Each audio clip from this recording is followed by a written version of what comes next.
Une jeune femme modeste offrit refuge à un homme et à son fils sans se douter qu'il s'agissait d'un millionnaire et PDG au cœur brisé.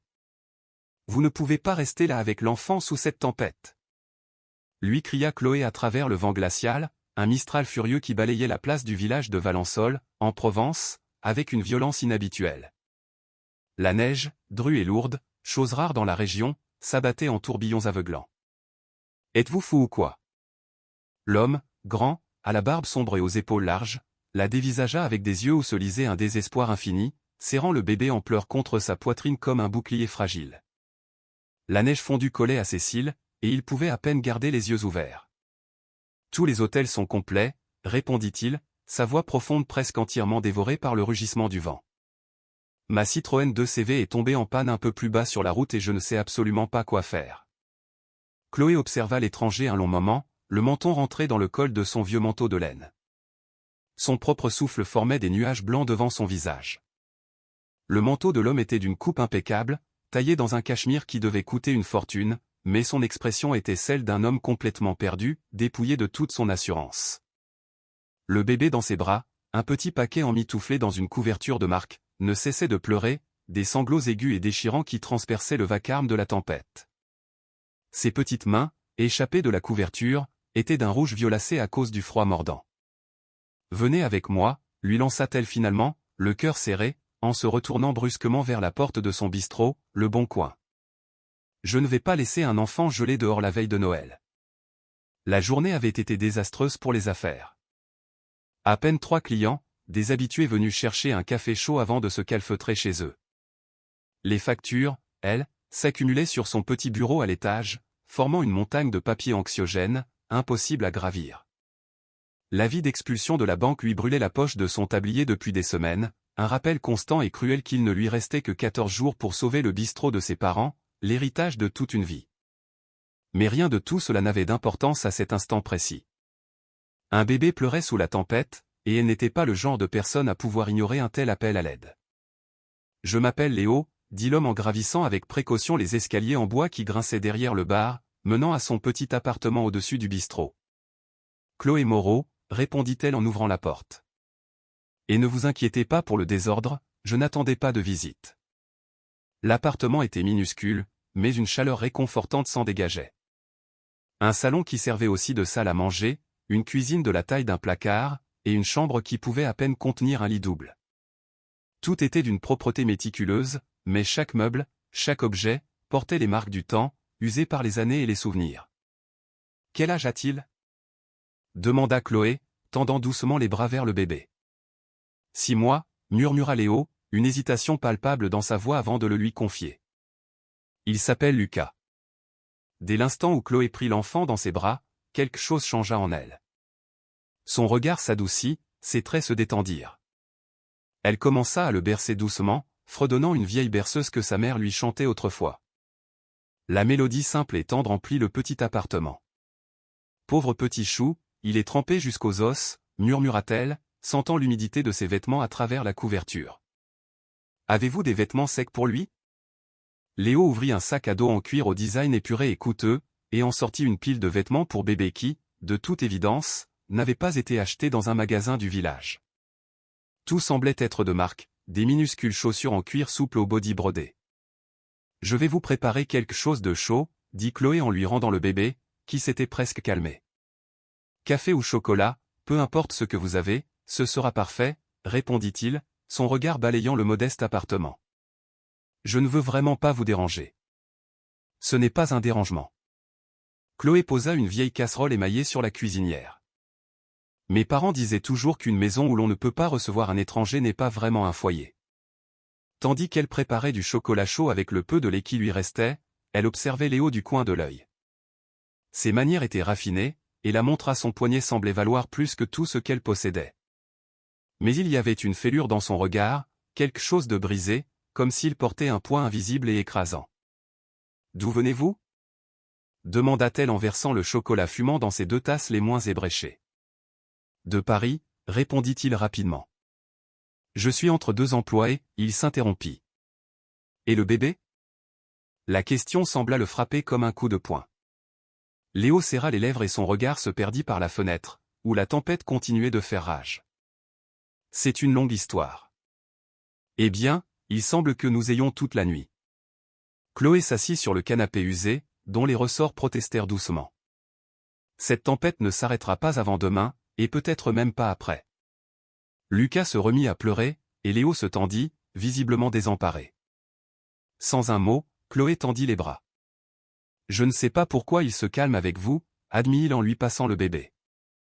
Avec moi, il pleure tout le temps. Les enfants ressentent les choses, dit doucement Chloé, essuyant le petit visage humide du bébé avec la manche de son pull. Peut-être qu'il a juste besoin de se sentir en sécurité. Alors qu'elle berçait Lucas, qui s'apaisait déjà contre sa chaleur, elle remarqua quelque chose qui lui glaça le sang. Au minuscule poignet du bébé se trouvait un bracelet d'hôpital en plastique blanc, indiquant clairement « Lucas Fournier-Dubois ». Fournier. Le même nom de famille que l'entreprise qui voulait raser son village pour construire un complexe de luxe.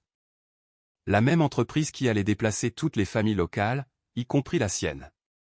Ses yeux se posèrent sur Léo, qui regardait toujours par la fenêtre, inconscient de sa terrible découverte. Le cœur de Chloé se mit à battre à tout rompre.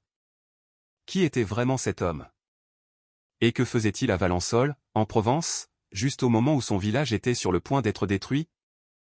La tempête faisait rage avec plus de force, mais la véritable tempête venait de commencer à l'intérieur du petit appartement de Chloé Moreau. Chloé ne dormit pas cette nuit-là. Chaque fois qu'elle fermait les yeux, elle revoyait le bracelet d'hôpital avec ce nom maudit, Fournier, le même nom qui figurait en lettres capitales sur tous les documents légaux qui menaçaient de rayer son village de la carte. Léo dormait sur le canapé, recroquevillé et agité, avec Lucas blotti dans un berceau improvisé fait de coussins à ses côtés. Le bébé n'avait cessé de pleurer que lorsqu'elle l'avait calmé, et ce constat à la fois la rassurait et l'inquiétait profondément. À 6 heures du matin, elle se leva pour préparer le café. La tempête continuait de faire rage, peut-être pire que la veille. La neige avait formé d'épaisses congères, rendant toute sortie impossible. « Bonjour. » La voix de Léo la fit sursauter. Elle se retourna et le vit assis sur le canapé, Lucas dans les bras. Le bébé était éveillé mais calme, observant tout avec ses grands yeux curieux. « Bonjour, » répondit-elle, s'efforçant de paraître normale. « Vous avez bien dormi ? » Mieux que je n'ai dormi depuis des mois, en vérité. Il y avait dans sa voix une sincérité qui la déstabilisa, une vulnérabilité qui semblait authentique. Chloé se rappela qu'elle devait être prudente. Si cet homme était vraiment un Fournier, il pouvait être en train de jouer avec elle. « Vous avez du lait maternisé pour Lucas ? » demanda-t-elle en désignant le bébé.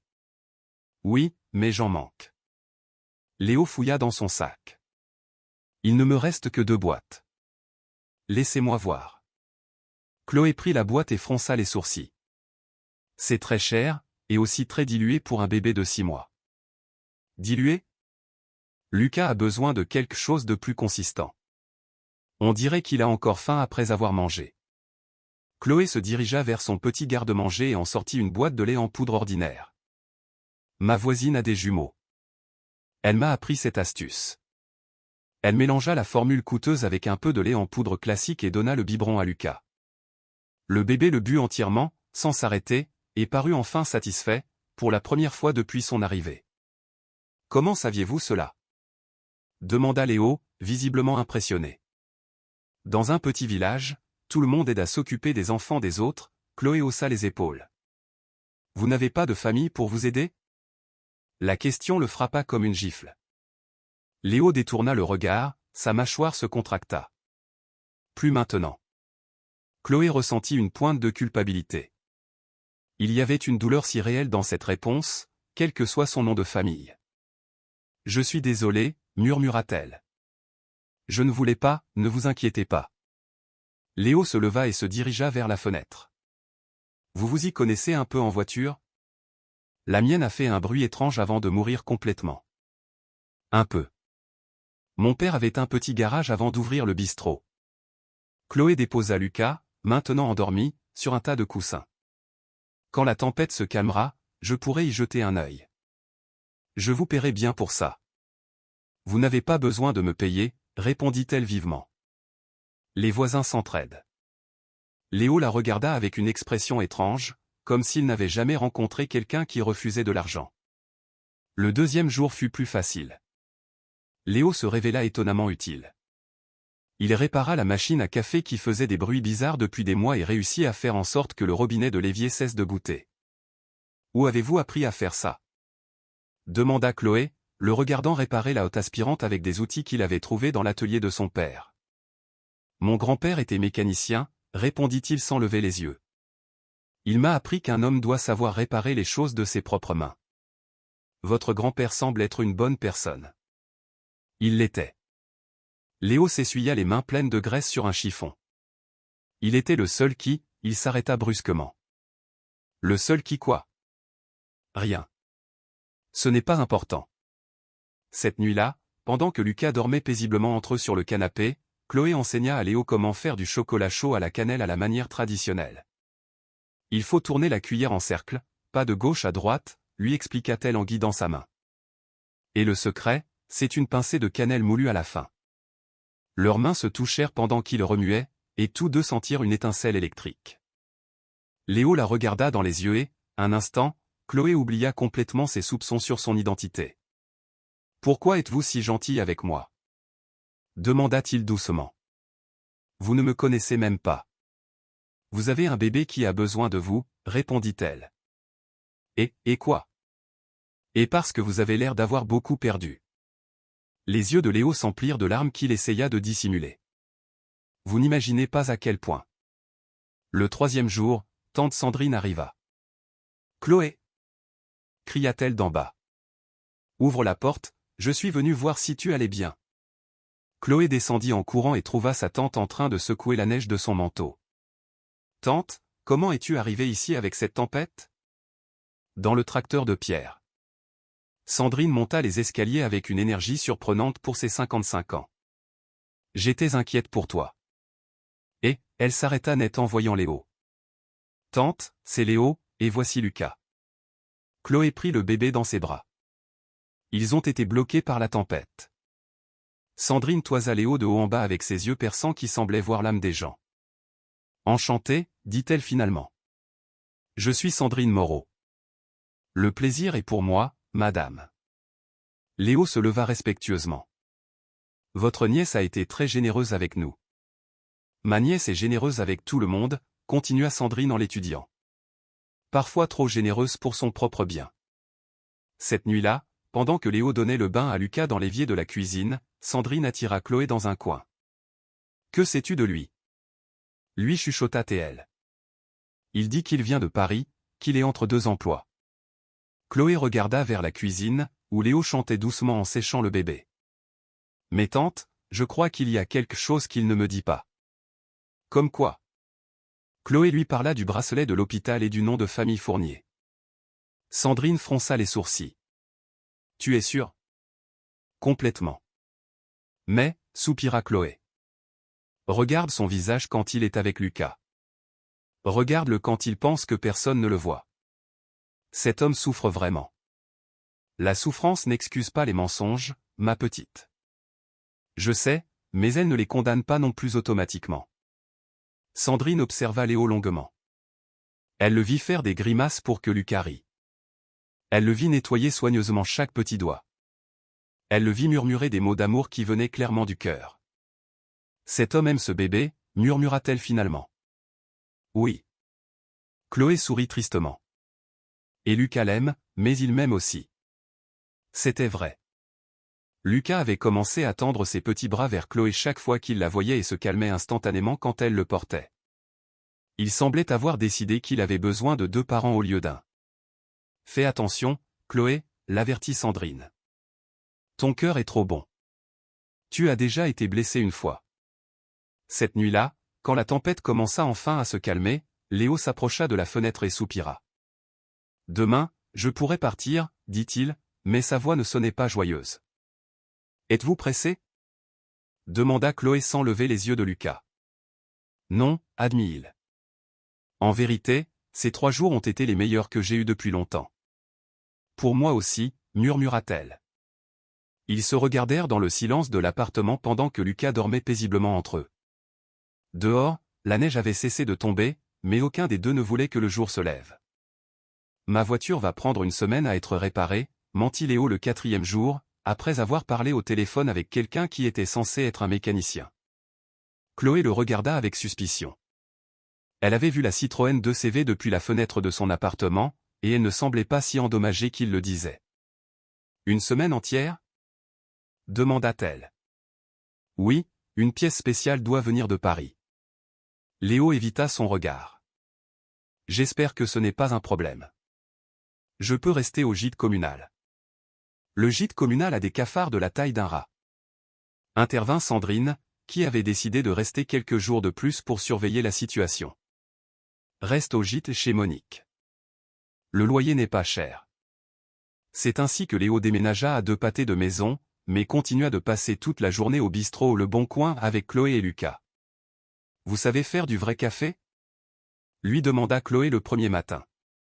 Je sais faire du café instantané, répondit-il en portant Lucas. Ce n'est pas du café, c'est une offense à l'humanité, rit Chloé. Viens, je vais t'apprendre. Elle lui montra comment sélectionner les grains, comment les moudre au bon moment, et comment utiliser la cafetière à l'italienne qu'elle avait héritée de sa grand-mère. Le secret est dans le temps, lui expliqua-t-elle pendant qu'il observait chacun de ses mouvements. Pas assez, il est dilué. Trop, il est amer. Léo se révéla être un élève appliqué. En 3 jours, il faisait du café presque aussi bon que le sien, et les quelques clients qu'ils avaient commencèrent à le surnommer « le petit ami de Chloé ». Ce n'est pas mon petit ami, leur expliquait-elle, mais chaque fois avec moins de conviction. La vérité était que Léo devenait une partie essentielle de sa routine quotidienne. Il ouvrait le bistrot le matin pendant qu'elle préparait le petit déjeuner pour Lucas. Il l'aidait à nettoyer les tables pendant qu'elle servait les clients. Il portait le bébé pendant qu'elle cuisinait. Cela ressemblait à une vraie famille. Tu as remarqué quelque chose de bizarre? Lui demanda Sandrine un après-midi alors que Léo était sorti se promener avec Lucas. Comme quoi? Comme le fait qu'hier, une énorme boîte de café gourmet est arrivée et personne ne sait qui l'a envoyée. Comme le fait que Marcel est venu réparer ta machine à expresso sans que tu l'appelles. Comme le fait que la facture d'électricité est arrivée marquée comme payée alors que tu ne l'as pas payée. Chloé fronça les sourcils. Elle avait remarqué ces choses, mais avait supposé qu'il s'agissait de coïncidences ou d'actes de gentillesse de la part des voisins.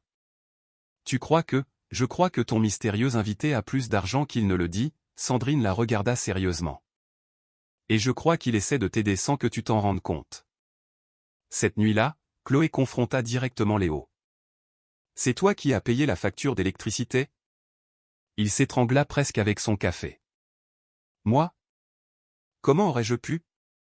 Léo, je ne suis pas idiote. Chloé croisa les bras. Les choses n'apparaissent pas de nulle part. Qui es-tu vraiment? Pendant un instant, il sembla sur le point de dire la vérité. Mais ensuite, il regarda Lucas qui dormait dans les bras de Chloé, et son expression se referma. Je suis quelqu'un qui apprécie la gentillesse quand il la trouve, dit-il finalement, et qui veut rendre un peu de ce qu'il a reçu. Ce n'était pas vraiment une réponse, mais il y avait quelque chose de si sincère dans sa voix que Chloé décida de ne pas insister pour le moment. Les jours suivants furent les plus heureux que Chloé ait connus depuis longtemps. Léo apprit à faire des crêpes. Elle lui apprit à changer correctement les couches. Il lui raconta des histoires de ses voyages autour du monde. Elle lui enseigna des chansons traditionnelles françaises. Une nuit, alors qu'il marchait sur la place du village avec Lucas endormi dans sa poussette, il commença à neiger doucement. C'est magnifique, murmura Léo en regardant les flocons tomber sur les lumières de Noël. Oui, dit Chloé, le regardant lui plutôt que la neige. Ils s'arrêtèrent sous un lampadaire, et il s'approcha lentement. Ses yeux demandèrent la permission, et elle acquiesça presque imperceptiblement. Leur premier baiser fut doux, hésitant, plein des questions qu'aucun des deux n'osait poser à voix haute. Quand ils se séparèrent, ils souriaient tous les deux. Chloé, commença-t-il. Chut. Elle posa un doigt sur ses lèvres. Ne dis rien que tu pourrais regretter après. Mais il prit sa main et l'embrassa doucement. Je ne regretterai jamais cela, murmura-t-il. Cette nuit-là, Léo resta dans l'appartement de Chloé. Il ne se passa rien d'autre que des baisers et des murmures, mais cela suffisait. Lucas dormit entre eux, et pour la première fois depuis des mois, Léo n'eut pas de cauchemar. Cependant, le téléphone n'arrêtait pas de sonner. Léo? Léo Fournier? Chloé entendit une voix féminine et vive à l'autre bout du fil. Dieu merci, nous vous cherchons partout. Le conseil d'administration est... Léo raccrocha rapidement, mais il était trop tard. Chloé en avait assez entendu. Léo Fournier? Demanda-t-elle d'une voix tremblante. Chloé, je peux t'expliquer, tu es le propriétaire de Fournier Industries? Ses yeux s'emplirent de larmes. Celui qui va détruire notre village? Ce n'est pas si simple. Savais-tu qui j'étais quand tu es arrivé ici? Sa voix devenait plus forte. Savais-tu que je suis la propriétaire du bistrot qu'ils vont démolir? Non, je te jure que je ne savais pas.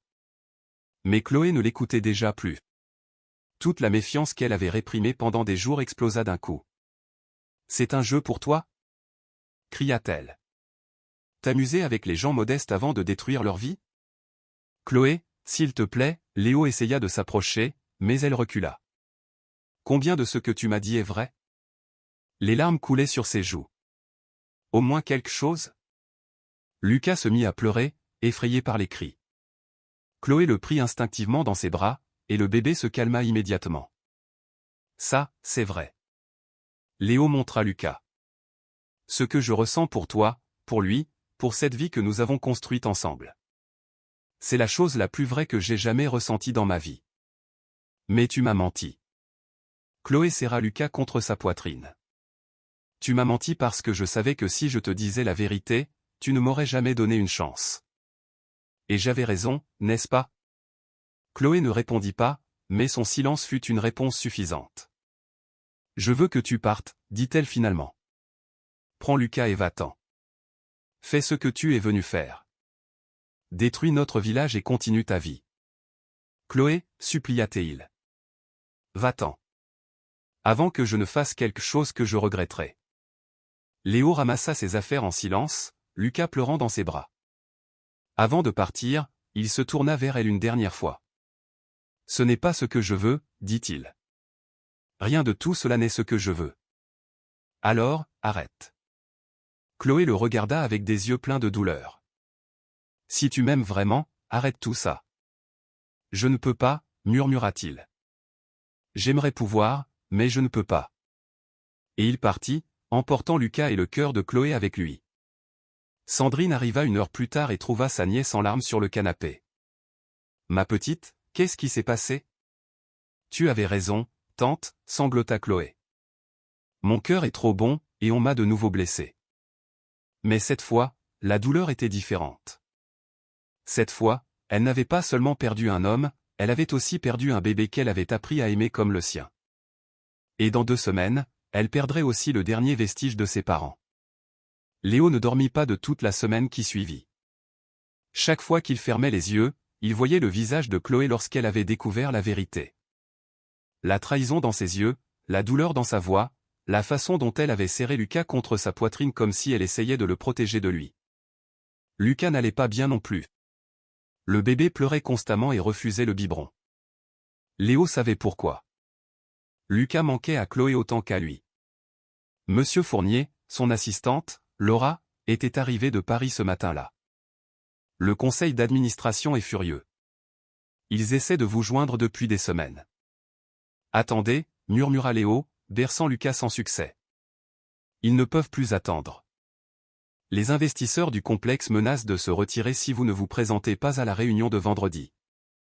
Et il y a autre chose. Léo la regarda pour la première fois depuis son arrivée. Les parents de Madame Manon ont engagé des avocats. Laura sortit des documents de sa mallette. Ils veulent la garde de Lucas. Le monde s'écroula autour de lui. Léo prit les papiers de ses mains tremblantes. Sur quelle base? Ils disent que votre disparition pendant 2 semaines démontre que vous êtes un père irresponsable, incapable de vous occuper correctement de leur petit-fils. Léo s'effondra sur le lit d'hôtel. En 1 semaine, il avait perdu la femme qu'il aimait, et maintenant il pouvait aussi perdre son fils. Quelles sont nos chances? Demanda-t-il. Faible, dit Laura avec compassion. À moins que vous ne puissiez prouver votre stabilité et une vie familiale solide. Une vie familiale solide. Exactement ce qu'il avait eu avec Chloé pendant ces 2 semaines parfaites. Pendant ce temps, au bistrot, Chloé essayait de garder son calme devant ses clients, mais à l'intérieur, elle s'effondrait. « Quand est-ce que ton petit ami revient ?» lui demanda Monique, la propriétaire du gîte. « Il ne reviendra pas, » répondit Chloé sèchement. « Et ce n'était pas mon petit ami. »« Eh bien, le bébé semblait être ton fils, » insista la dame. « Je n'ai jamais vu un enfant aussi attaché à quelqu'un qui n'était pas sa mère. » Chloé sentit sa gorge se serrer. C'était vrai. Lucas l'avait adopté comme sa mère d'une manière à la fois belle et effrayante. Sandrine entra dans le bistrot avec une expression préoccupée. « Ma petite, il faut qu'on parle. Qu'est-ce qui se passe maintenant ? » Les machines sont arrivées. Sandrine s'assit lourdement. Les pelleteuses pour le complexe campent sur le terrain à côté de l'église. Chloé sentit son estomac se nouer. Sitôt ? Apparemment, ils ont tout accéléré. Pierre dit qu'ils n'ont eu qu'une semaine pour quitter leur terre. Chloé regarda autour de son petit bistrot, les tables où son père avait gravé ses initiales, la machine à café que sa mère avait achetée avec toutes ses économies, les photos sur les murs de 3 générations de la famille Moreau.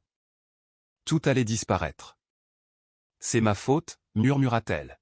« Si je ne l'avais pas laissé rester ici. »« Si je n'avais pas, ne dis pas de bêtises, » l'interrompit Sandrine.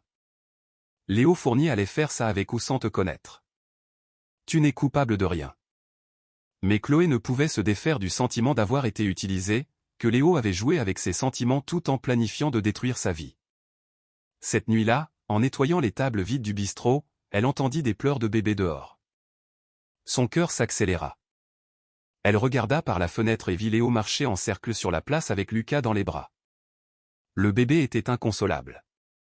Sans réfléchir, elle descendit en courant. « Qu'est-ce qui lui arrive ?» demanda-t-elle, oubliant un instant sa colère. « Il n'arrête pas de pleurer. » Léo semblait désespéré. « Ça fait 3 jours qu'il est comme ça. Il ne mange pas, il ne dort pas. » Chloé tendit les bras instinctivement, et Léo lui tendit Lucas sans hésiter. Dès que le bébé sentit ses bras, il se calma immédiatement. « Tu lui manquais » murmura Chloé, embrassant la petite tête de l'enfant. « Il nous manquait à tous les deux » dit Léo doucement. Chloé le regarda, les larmes aux yeux. « Comment peux-tu dire ça alors que tu détruis ma vie ?»« Parce que je ne veux rien détruire. » Léo passa ses mains dans ses cheveux. « Chloé, si je pouvais arrêter tout ça, je le ferais, mais je ne peux pas. »« Pourquoi pas ? Tu es le propriétaire de l'entreprise. »« Parce que ce n'est pas si simple. » explosa-t-il. « Il y a des investisseurs, des contrats, des gens qui ont mis des millions d'euros dans ce projet. Et qu'en est-il des gens qui vivent ici ? Qu'en est-il des familles qui vont perdre leur maison ?» Léo ne répondit pas. Il n'avait pas de réponse. Lucas avait commencé à s'endormir dans les bras de Chloé, et elle se rendit compte qu'elle le berçait automatiquement pendant qu'ils se disputaient. « Sais-tu ce qu'il y a de pire dans tout ça ? » demanda Chloé d'une voix brisée. « C'est que tu m'as fait croire que nous pouvions être une famille, tous les 3. »« Nous pouvons l'être, » dit Léo désespérément. « Viens avec moi à Paris. »« Toi, moi et Lucas, nous pouvons quoi ?» Chloé rit amèrement. « Être ta famille secrète pendant que tu détruis la vie d'autres personnes ?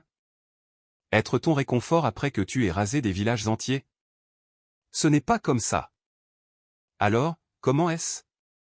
Chloé lui rendit Lucas, qui se mit immédiatement à pleurer de nouveau. « Explique-moi comment c'est, Léo. » Il ouvrit la bouche pour répondre, mais aucun mot ne sortit, car la vérité était qu'il ne savait pas comment expliquer l'inexplicable. « Tu ne peux pas, » dit Chloé tristement. « Parce que tu sais que j'ai raison. » Elle se tourna pour partir, mais Léo la prit par le bras. « Chloé, attends. Il y a autre chose que tu dois savoir. » « Quoi d'autre peut-il y avoir ? » Léo respira profondément, comme s'il était sur le point de sauter d'une falaise. Le complexe n'était pas mon idée. C'était celle de Manon. Ma femme. Chloé resta figée. Ta femme ? Ma défunte femme. Les mots sortirent comme une confession. Elle a grandi dans ces montagnes. Elle a toujours rêvé de construire quelque chose de beau ici. C'était son dernier souhait avant il ne put terminer la phrase. Mon Dieu. Chloé se couvrit la bouche de ses mains. C'est pour ça que tu ne peux pas l'arrêter. Comment puis-je trahir sa mémoire? Les yeux de Léo s'emplirent de larmes. Comment puis-je détruire son rêve? Mais Léo, Chloé sentit son cœur se briser pour lui. Elle n'est plus là. Les personnes qui vont souffrir, elles, sont là. Je sais, sanglota Théil. Crois-moi, je sais. Mais chaque fois que je pense à annuler le projet, j'ai l'impression de la tuer de nouveau. Chloé comprit alors la véritable tragédie de la situation. Léo n'était pas un méchant sans cœur. C'était un homme brisé, pris entre honorer sa femme décédée et protéger les personnes vivantes qu'il aimait. Comment est-elle morte? Demanda-t-elle doucement. Accident de voiture. Léo regarda le sol. Elle venait me rejoindre pour dîner. Si elle n'avait pas dû, ce n'était pas ta faute. Comment peux-tu en être si sûr? Parce que je la connais. Chloé toucha doucement la joue de Lucas. Toute femme qui a élevé un enfant aussi beau que celui-ci, toute femme qui a fait en sorte qu'un homme comme toi l'aime autant, elle n'aurait pas souhaité que tu détruises des vies innocentes en son nom. Léo la regarda, les yeux pleins de douleur et d'espoir. Tu crois? J'en suis sûr. Pendant un instant, il sembla qu'ils allaient trouver une solution, que l'amour pouvait surmonter tous les obstacles. Mais alors, Laura arriva en courant sur la place. Monsieur Fournier, Dieu merci, je vous ai trouvé. Cria-t-elle. Les parents de Manon sont arrivés avec les avocats. Ils veulent emmener Lucas tout de suite. Le monde de Léo s'effondra de nouveau. Il regarda Chloé avec désespoir. Ne les laisse pas l'emmener, murmura-t-elle. Batte-toi pour lui. Voudrais-tu venir avec moi? Demanda-t-il. Nous aiderais-tu? Chloé regarda Lucas, qui s'était momentanément calmé en entendant sa voix. Puis elle regarda son bistrot, où les lumières étaient encore allumées, l'attendant. Je ne peux pas abandonner ça, dit-elle finalement. C'est tout ce qui me reste de mes parents. Et Lucas est tout ce qui me reste de Manon, répondit Léo. Ils se regardèrent, comprenant qu'ils avaient atteint un point de non-retour. Alors, je suppose que chacun doit se battre pour ce qui lui est cher, dit Chloé, le cœur brisé. Léo acquiesça, embrassa le front de Lucas et s'éloigna, marchant vers son destin incertain. Chloé resta debout sur la place, regardant l'homme qu'elle aimait emmener le bébé qu'elle avait appris à aimer comme le sien, sachant qu'elle ne les reverrait probablement jamais. Et dans une semaine, les machines commenceraient à démolir tout ce qu'elle avait aimé aussi. Paris n'avait jamais paru si froid à Léo. Son penthouse au 40e étage offrait les meilleures vues sur la ville, mais il se sentait comme dans une prison de verre. Lucas pleurait jour et nuit, et rien de ce qu'il faisait ne le consolait. Le lait qu'il prend ne lui plaît pas, dit-il à Laura, qui avait engagé 3 nounous différentes en une semaine. Chloé lui donnait un mélange spécial. Voulez-vous que nous lui demandions la recette? Suggéra Laura avec prudence. Non. Léo regarda par la fenêtre vers les montagnes lointaines. Je lui ai déjà fait assez de mal. Les nounous démissionnaient les unes après les autres. Lucas ne se calmait que lorsque Léo le portait, mais il avait des réunions constantes avec des avocats, des investisseurs et le conseil d'administration. Le complexe doit continuer, lui dit le président du conseil. Nous avons trop investi pour reculer maintenant. Et si nous trouvions un autre emplacement? Suggéra faiblement Léo. Impossible. Les études de faisabilité ont pris 2 ans. Léo, je comprends que vous ayez traversé beaucoup d'épreuves, mais vous ne pouvez pas laisser les sentiments obscurcir votre jugement commercial. Pendant ce temps, à Valençol, Chloé emballait les dernières affaires de ses parents. Les pelleteuses rugissaient dehors, attendant l'ordre de commencer la démolition. Tu es sûr de ne pas vouloir te battre devant les tribunaux? Lui demanda Sandrine, enveloppant les assiettes de la grand-mère dans du papier journal. Avec quel argent? Rit amèrement Chloé. De plus, j'ai déjà signé les papiers. Il n'y a pas de retour en arrière. Léo t'a offert de l'argent pour le bistrot. Plus que ce qu'il vaut. Je ne veux pas de son argent. Chloé ferma une boîte avec plus de force que nécessaire. Je ne veux rien de lui.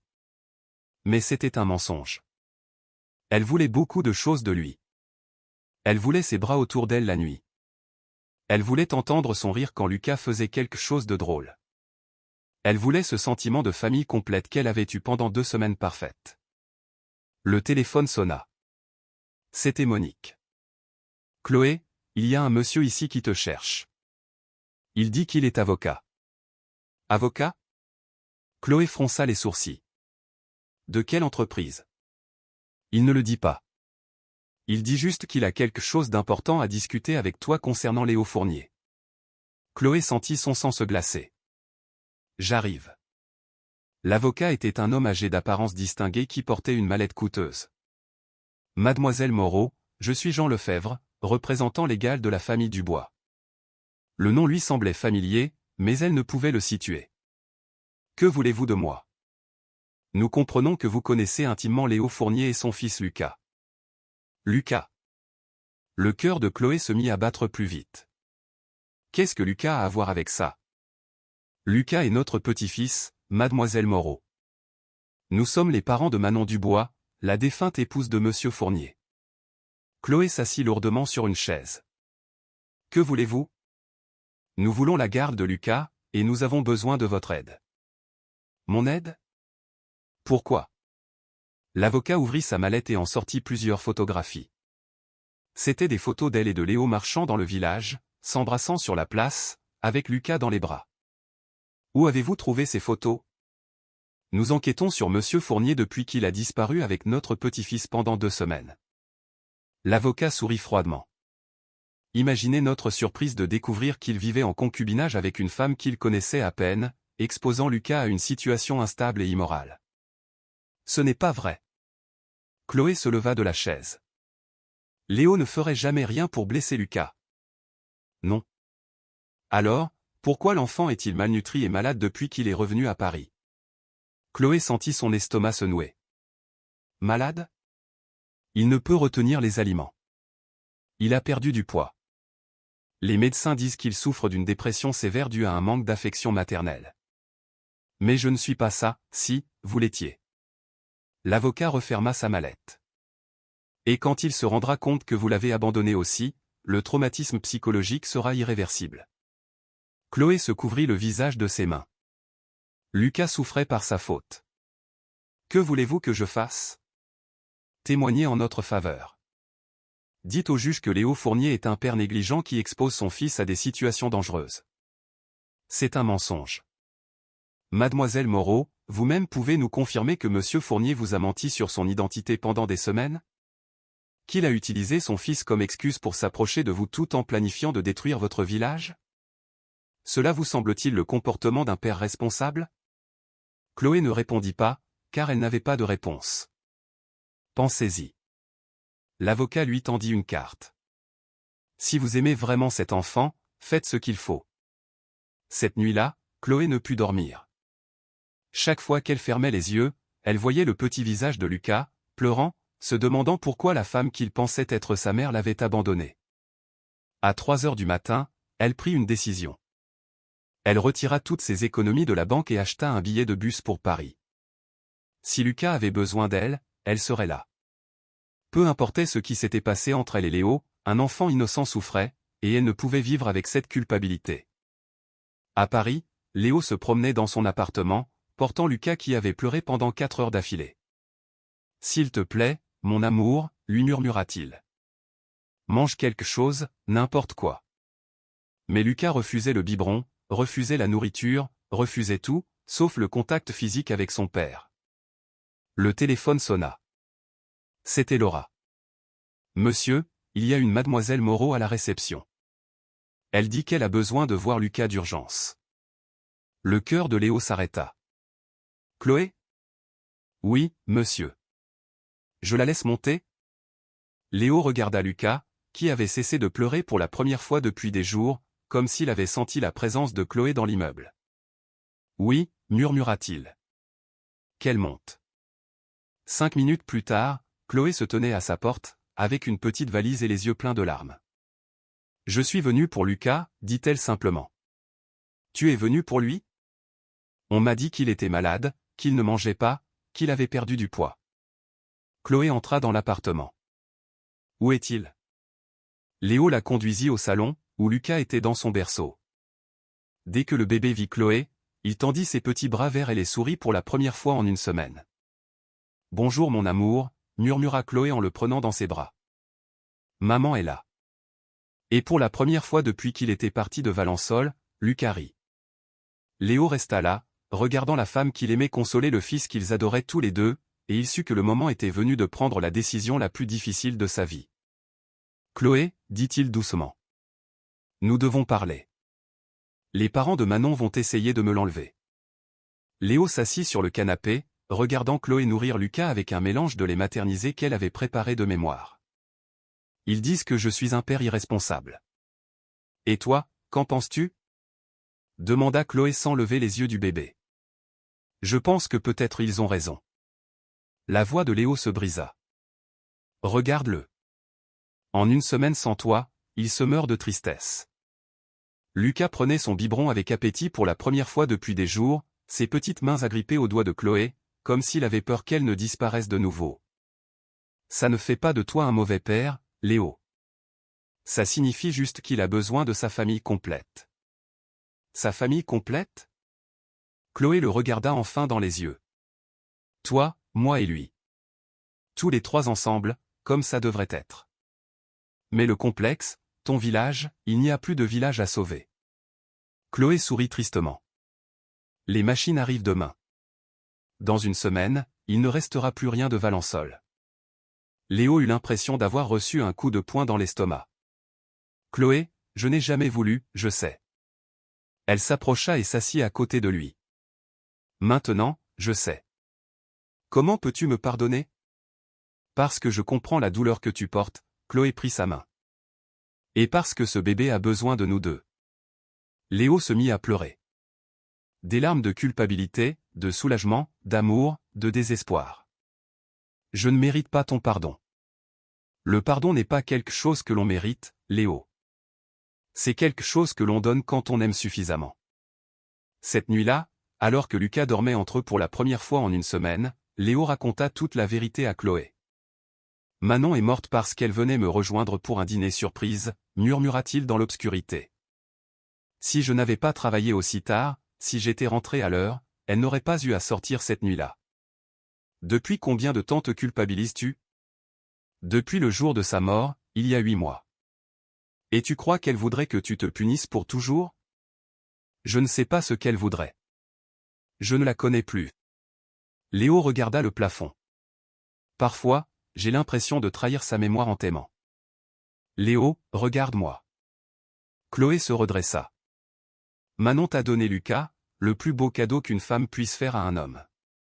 Crois-tu qu'elle voudrait que ce cadeau grandisse sans amour, sans une famille complète, juste parce que tu ne peux pas te pardonner?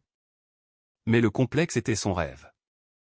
Était-ce son rêve de détruire des familles, de déplacer des innocents? Non. Son rêve était de créer quelque chose de beau dans les montagnes où elle a grandi. Alors, faisons ça. Chloé se leva soudainement. Mais faisons-le bien. Que veux-tu dire? Et si au lieu d'un complexe qui détruit le village, nous créons quelque chose qui le préserve, quelque chose qui donne du travail aux habitants locaux au lieu de les déplacer? Léo s'assit sur le lit. De l'écotourisme? Exactement. De petites cabanes qui respectent l'environnement, des restaurants qui utilisent des produits locaux, des activités qui célèbrent la culture de la région. Chloé se mit à marcher dans la pièce avec enthousiasme. Manon voulait créer quelque chose de beau, n'est-ce pas? Qu'y a-t-il de plus beau que de préserver la culture et de donner de l'espoir aux familles? Les investisseurs n'accepteront jamais. Alors, nous trouverons d'autres investisseurs. Des gens qui comprennent que le vrai luxe n'est pas de détruire la nature, mais de vivre en harmonie avec elle. Pour la première fois depuis des mois, Léo sentit l'espoir. Ferais-tu ça avec moi? Te battrais-tu pour sauver ton village? Je ferai n'importe quoi pour notre famille, Chloé revint au lit et prit sa main. Mais d'abord, nous devons gagner la garde de Lucas. Le lendemain, ils se présentèrent ensemble au bureau de l'avocat de la famille Dubois. Les parents de Manon, Valérie et Stéphane Dubois, étaient tels que Léo les avait décrits, élégants, froids et complètement convaincus de savoir ce qui était le mieux pour leur petit-fils. Monsieur Fournier, dit Valérie Dubois. Nous voyons que vous avez amené votre ami. C'est plus que mon ami. Léo prit la main de Chloé. Elle va être ma femme. Chloé le regarda, surprise, mais ne lâcha pas sa main. Sa femme? Stéphane Dubois-Rit. N'est-ce pas un peu tôt? Manon est morte il y a moins d'un an. Manon est morte il y a 8 mois et 3 jours, Léo les regarda directement. Et chacun de ces jours, je me suis blâmé pour sa mort. Mais Chloé m'a appris que Manon n'aurait pas souhaité que Lucas grandisse sans amour par ma faute. Lucas a besoin de stabilité, insista Valérie. Pas d'expérience romantique. Regardez votre petit-fils. Chloé parla pour la première fois, montrant Lucas qui dormait paisiblement dans ses bras. Quand l'avez-vous vu pour la dernière fois aussi calme? Les grands-parents ne répondirent pas, car ils savaient qu'elle avait raison. Lucas me connaît, continua Chloé. Il m'aime, et je l'aime comme si c'était mon propre fils. N'est-ce pas ce que Manon aurait voulu? Que son fils soit aimé. Vous ne pouvez pas remplacer notre fille, dit Valérie, les larmes aux yeux. Je ne veux pas la remplacer. Chloé s'approcha et lui tendit Lucas. Je veux lui rendre hommage. Je veux que ce magnifique bébé qu'elle nous a laissé ait tout l'amour qu'il mérite. Stéphane Dubois porta son petit-fils pour la première fois depuis des mois. Lucas le regarda avec curiosité, mais quand il commença à s'agiter, il tendit ses petits bras vers Chloé. Il a besoin d'elle, admit finalement le grand-père. Je ne veux pas l'admettre, mais il a besoin d'elle. Nous avons tous besoin les uns des autres, dit Léo. Lucas, Chloé, moi, et vous aussi. Nous voulons que vous fassiez partie de la vie de Lucas, mais en tant que grands-parents qu'il aime, pas en tant que parents de substitution. Après 2 heures de conversation, de larmes et de souvenirs partagés sur Manon, ils parvinrent à un accord. Les parents de Manon retiraient la demande de garde en échange de visites régulières et de la promesse que Lucas connaîtrait l'histoire de sa mère. Une semaine plus tard, Léo présenta sa nouvelle proposition au conseil d'administration de Fournier Industries. Au lieu d'un complexe traditionnel, je propose un projet d'écotourisme durable, expliqua-t-il, Chloé à ses côtés. Nous préserverons le village existant, emploierons la population locale et créerons un modèle de tourisme responsable. Ça semble très noble, Léo, dit le président du conseil. Mais sera-ce rentable? Plus rentable que le complexe initial, Chloé présenta les chiffres qu'ils avaient élaborés ensemble. Parce que nous aurons des coûts de construction moindres, une main-d'œuvre locale moins chère et un marché de niche qui croît rapidement. Quant aux investisseurs actuels, ceux qui veulent rester sont les bienvenus. Ceux qui ne le veulent pas, nous leur rembourserons leur argent. Léo regarda autour de la table. Ce projet n'est pas seulement une question de profit. Il s'agit de créer quelque chose qui dure, quelque chose dont nous pourrons être fiers. Après 3 heures de débat, le conseil approuva le nouveau projet à une voix de différence. 6 mois plus tard, Léo et Chloé se marièrent sur la place de Valençol lors d'une cérémonie qui combinait tradition française et touche personnelle. Lucas, 1 an déjà, crapahutait parmi les invités, riant et étant gâté par tout le village. Pendant leur première danse en tant qu'époux, Léo murmura à l'oreille de Chloé, « Tu crois que Manon aurait approuvé? Je suis sûr que Manon serait heureuse de savoir que l'enfant qu'elle a tant aimé a une famille qu'il adore. » Chloé l'embrassa doucement. « Et je suis honoré d'aimer la famille qu'elle a fondée. » À ce moment-là, Lucas se détacha des mains de tante Sandrine et se dirigea en titubant vers eux. Ses premiers pas indépendants furent directement dans les bras de ses parents. « Maman! Papa! » cria Lucas. Ses premiers mots clairs. Léo et Chloé se regardèrent, les larmes aux yeux. Peu importait comment leur histoire avait commencé, pleine de mensonges et de malentendus. Ce qui importait, c'était comment elle s'était terminée, avec une famille unie par l'amour véritable. Alors qu'ils dansaient sous les étoiles avec Lucas riant dans leurs bras, Léo sut que Manon souriait du ciel. L'amour n'avait pas remplacé l'amour. L'amour avait construit sur l'amour, créant quelque chose de plus fort et de plus beau que ce qu'aucun d'eux n'avait imaginé. Et à Valençol, les lumières du nouveau projet écotouristique brillaient comme des promesses d'un avenir où tradition et progrès pouvaient marcher main dans la main. 5 ans s'étaient écoulés depuis cette tempête de Noël qui avait tout changé pour toujours. Chloé se réveilla dans leur nouvelle maison, construite sur la colline qui surplombait tout Valençol. À travers la fenêtre, elle pouvait voir les cabanes écotouristiques disséminées harmonieusement parmi les arbres, le bistrot, le cœur gourmand transformé en centre gastronomique du projet, et les familles locales qui travaillaient maintenant comme guides, artisans et gestionnaires du complexe touristique le plus réussi de la région. Maman! Maman! Lucas entra en courant dans la chambre, déjà âgé de 5 ans et demi, parlant parfaitement. Papa dit qu'aujourd'hui les touristes d'Angleterre vont arriver. Vraiment? Chloé le souleva et l'embrassa sur la joue. Et tu vas aider papa à les accueillir? Oui. Je vais leur montrer comment faire des crêpes, comme tu m'as appris. Lucas avait grandi en étant complètement bilingue, parlant français avec Chloé et les habitants du village, et anglais avec Léo et les touristes internationaux. Mais plus important encore, il avait grandi en sachant qu'il était profondément aimé par une famille qui avait choisi d'être ensemble. Léo apparut à la porte, déjà habillé pour le travail, mais avec un sourire qui faisait encore battre le cœur de Chloé. « Bonjour, mon amour. » Il l'embrassa doucement. « Prête pour une autre journée folle? » Toujours, répondit-elle en lui rendant son baiser. Le projet avait dépassé toutes les attentes. Valençol était devenu un modèle international de tourisme durable. Les familles qui avaient été sur le point de perdre leurs terres étaient maintenant propriétaires de petites entreprises prospères. Les jeunes qui quittaient auparavant le village pour chercher du travail en ville restaient maintenant pour étudier l'écotourisme et la gestion hôtelière. Grand-tante Sandrine fait des quiches régionales pour les touristes anglais, dit Lucas avec enthousiasme. On peut aller l'aider? Bien sûr, mon amour. Chloé se leva et enfila sa robe préférée, la même qu'elle portait quand elle travaillait dans le bistrot original. Mais d'abord, nous allons prendre le petit déjeuner. Pendant qu'ils préparaient le petit déjeuner ensemble, comme ils le faisaient chaque matin, Léo raconta à Chloé les nouveaux projets qu'ils envisageaient. Une chaîne hôtelière du Costa Rica veut que nous les aidions à développer un projet similaire, dit-il en versant du café dans les tasses que Chloé avait héritées de sa grand-mère. Ils disent que nous sommes l'exemple parfait de la façon dont le tourisme peut bénéficier aux communautés locales au lieu de les déplacer. Et toi, qu'en penses-tu? Je pense que Manon serait fière. Léo regarda par la fenêtre vers les montagnes. Son rêve de créer quelque chose de beau dans ces montagnes s'est réalisé, mais d'une manière qu'elle aurait encore plus aimé. Ils avaient visité la tombe de Manon le mois précédent, emmenant Lucas pour qu'il dépose des fleurs fraîches et raconte à sa mère biologique sa nouvelle petite sœur. Car oui, Chloé était enceinte de 3 mois. Un secret que seul Troy et le docteur du village connaissaient. Tu as déjà décidé quand nous allons l'annoncer à ta famille? Demanda Léo, posant sa main sur le ventre encore plat de Chloé. Au dîner de ce soir, sourit-elle, après l'arrivée des parents de Manon pour leur visite mensuelle. Les grands-parents de Lucas avaient tenu leur promesse de maintenir une relation aimante avec leur petit-fils.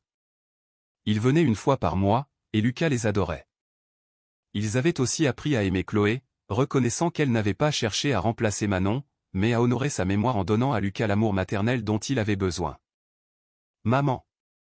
Lucas tira sur la jupe de Chloé. On peut aller voir l'endroit où papa a réparé ta machine à café? C'était leur histoire préférée, comment papa était arrivé pendant une tempête, comment maman les avait sauvés, et comment ils étaient tombés amoureux en apprenant à prendre soin l'un de l'autre. Bien sûr, mon amour. Ils marchèrent ensemble vers le bistrot original, qui était maintenant le restaurant principal du complexe. Les murs étaient décorés de photos de l'histoire du village, y compris quelques-unes de Léo, Chloé et Lucas pendant ces premiers jours magiques. Regarde, il y a la photo de quand papa ne savait pas faire le café. Lucas désigna une image de Léo avec une expression de concentration extrême pendant que Chloé lui apprenait à utiliser la cafetière à l'italienne. Ton papa était terrible pour faire le café, rit Chloé. Mais il était très doué pour réparer les choses cassées. Quelle chose? Comme mon cœur. Chloé regarda Léo avec amour. Et comme le sien. Tante Sandrine apparut de la cuisine, portant un plateau de quiche qui sentait délicieusement bon. Lucas, viens ici.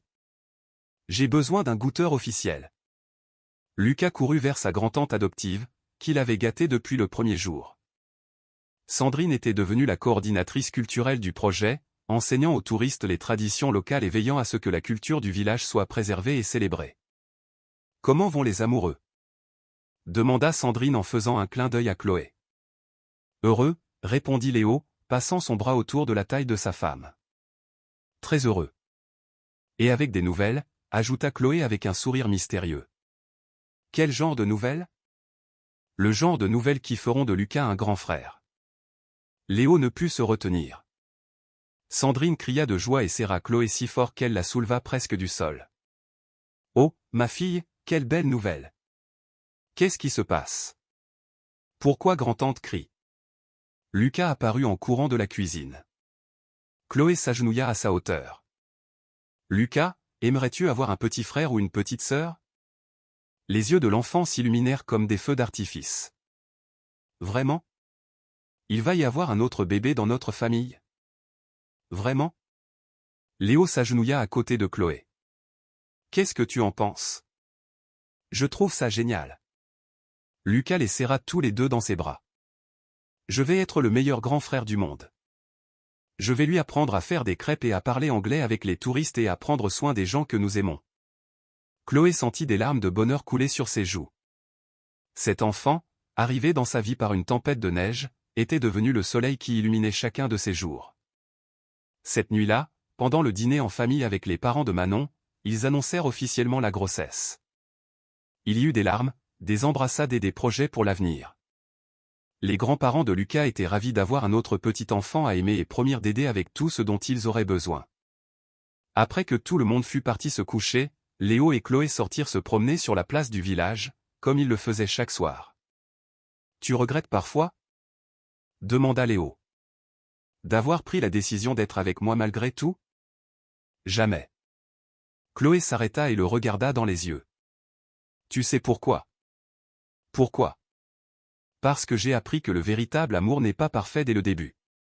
Le véritable amour, c'est choisir de travailler ensemble pour construire quelque chose de beau, même quand on commence avec des morceaux brisés. Léo l'embrassa sous les mêmes étoiles où ils s'étaient embrassés pour la première fois il y a 5 ans. Je t'aime, Chloé Moreau de Fournier. Je t'aime, Léo Fournier. Toi, et Lucas, et ce bébé en chemin, et la vie magnifique que nous avons construite ensemble. Alors qu'ils rentraient chez eux main dans la main, ils pouvaient voir les lumières du village briller comme des étoiles terrestres. Chaque lumière représentait une famille qui avait retrouvé l'espoir, un rêve qui s'était réalisé, une communauté qui avait appris que le changement ne signifie pas toujours la perte. Parfois, le changement signifie que la vie vous offre une seconde chance d'être heureux. Et parfois, si vous avez beaucoup de chance, cette seconde chance prend la forme d'une tempête de neige, d'un bébé qui pleure et d'une femme au cœur assez grand pour sauver une famille entière. À Valençol, où les montagnes touchaient le ciel et les rêves se réalisaient, une famille dormait paisiblement, sachant qu'elle avait trouvé quelque chose qui durerait pour toujours, un amour construit sur la base solide de l'honnêteté, du pardon et de la promesse que, quelles que soient les tempêtes à venir, ils les affronteraient ensemble. Et quelque part au ciel, Manon souriait, sachant que son plus beau cadeau avait trouvé exactement le foyer qu'elle aurait souhaité pour lui.